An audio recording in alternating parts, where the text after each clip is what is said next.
I think there's a methodology here that you have, and you use a term rescripting your narrative, and Mhm. that gets beyond or helps us cope with being stuck or stress or living, quote, as you say, too safely. So, Mhm. what does it mean to rescript a narrative? Well, just recognizing all of us, every human being, we come into this world wired for storytelling, for making sense of the environment around us, for making sense of ourselves, the people around us, the world we live in.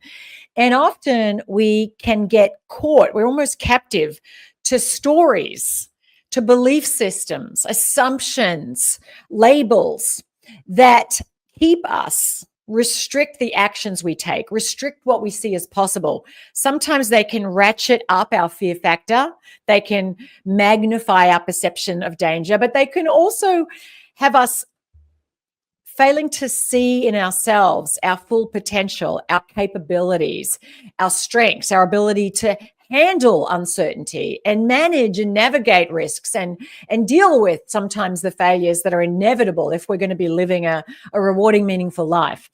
And so, I have a whole chapter in the book about how do we rescript the beliefs, which are the software of behavior, so that we feel braver in the face of what we've got in front of us and less afraid.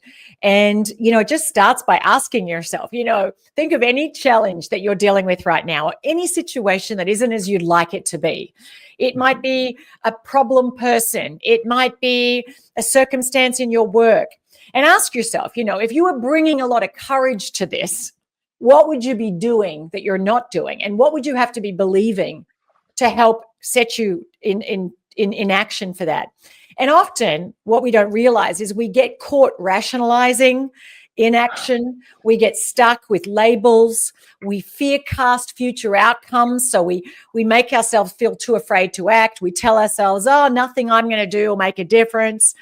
And so our stories shape our reality. They're not just descriptive and describing our situations. They're also generative. They create it and they can become ultimately self-fulfilling prophecies. So I invite people, as a coach, I often say to people, what story would you need to be operating from? What mindset would you need to be operating from in order for you to step forward and deal with the situation you're in more effectively for bigger impact?